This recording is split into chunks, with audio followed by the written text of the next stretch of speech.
লোক দেখানো দান।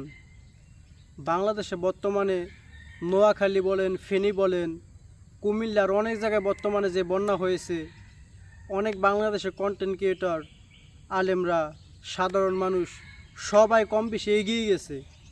কিন্তু একটা গ্রুপ আছে, তারা কোনো দানও করে না, তারা এগিয়েও যায় না, শুধু সমালোচনা করে। বাংলাদেশে বর্তমানে আফ্রিদিকে নিয়ে খুব টোল হচ্ছে, তার হাত নাই, সে কেন গেল বন্যার্তদের পাশে দাঁড়াতে? তাকে তো উদ্ধার করতে লোক লাগে 2-4 জন, সে কীভাবে মানুষকে উদ্ধার করবে? দেখেন, সে একজন কন্টেন্ট ক্রিয়েটর, তার টিম ওই জায়গায় গেছে, তারাই সহযোগিতা করবে, তারাই মানুষকে শুকনো খাবার বা সাহায্য করবে। সে তো সাহায্য করতে পারবে না, তাহলে সে কেন গেল? এটা আমাদের সবার প্রশ্ন।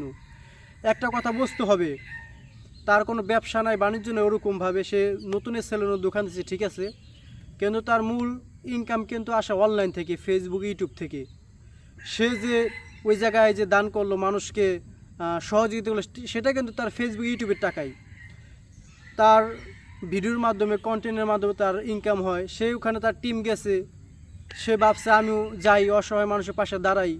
সে হেল্প না করতে পারলো, সে তার টিমগুলা ওইগুলা তার সে হেল্প করবে, তো সে ভিডিও করবে, সেই ভিডিওগুলো ফেসবুক, ইউটিউবে ছাড়বে।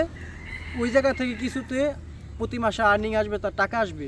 সেই টাকা দিয়ে তার ফ্যামিলি চলে, এবং কি আবার সে যদি কোথাও দান করতে চায় তিনখানা, সে বলে চলে নাকি, এই টাকা দেয় চলায়, তাকে টোল করার কিছু নাই। সে তার হাত নাই, সে তো গেছে। আমাদের হাত আছে, পা আছে, টাকা আছে, অর্থ আছে, সম্পদ আছে, তাহলে আমরা কেন যাই নাই? বাংলাদেশে হাজার হাজার মানুষ আছে, শত শত কোটি টাকার মালিক। কয়জন গেছে বন্যার্তদের পাশে দাঁড়ায় তিনি গা? কয়জন গেছে অসহায় মানুষের পাশে দাঁড়ায় তিনি গা? তাদের অসহায় বললে ভুল হবে, তারাও কিন্তু আমাদের মতন সাধারণভাবে জীবনযাপন করতো, এবং তারা কিন্তু সবাই সচ্ছল ছিল।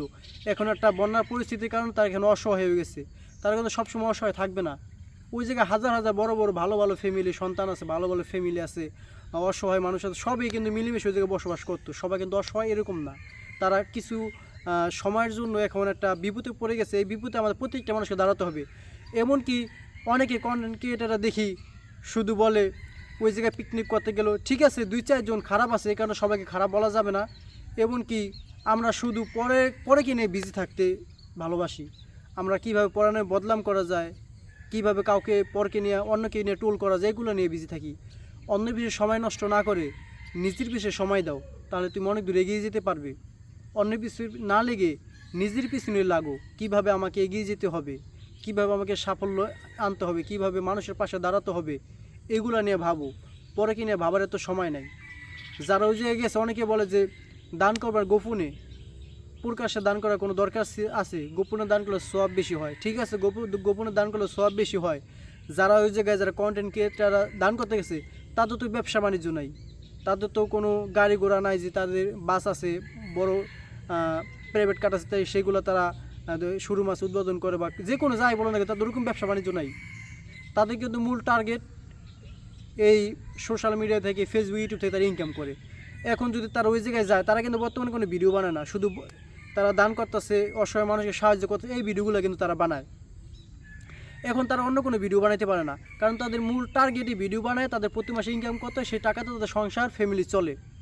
এখন তারা সাহায্য করতে গেছে, বন্যার্তদের পাশে দাঁড়াইছে, যারা বর্তমানে খুবই অসহায় হয়ে গেছে, তাদের পাশে দাঁড়াইছে। এখন যদি তারা ভিডিও যদি না করে, তাদের মাস শেষে কি আর্নিং আসবে, টাকা আসবে? টাকা না আসে তাদের ফ্যামিলি চলবে কিভাবে? বা তারা ওই জায়গায় আপনার সহযোগিতা করবে কিভাবে? কারণ তাদের তো অন্য খাত থেকে টাকা আসে না, তাই তারা ভিডিও করে। এমন তো না যে তারা হাজার হাজার কোটি টাকা মালিক হয়ে গেছে গা, ভিডিও না করে গোপন দান করে দিল। এমনকি গোপন যদি প্রকাশ্যে দান করে, দেখা যায় একজনকে দিকে আরেকজন যায়, যে আর অনুপ্রেরিত হয়ে যায়, একজনকে দিকে আরেকজন যায়, ঠিক আছে, একজন দান করলো, তাকে দিকে আরেকজন যায়, না আমিও যাই, ওই কন্টেন্ট ক্রিয়েটার গেছে, আমিও যাই। তাই এই বিষয়গুলোকে নেগেটিভভাবে নেবেন না, এবং যারা দান করতেছে তাদেরকে আর উৎসাহ দেন। 2-4 জন খারাপ আছে, তাই সবাইকে খারাপ বলা যাবে না।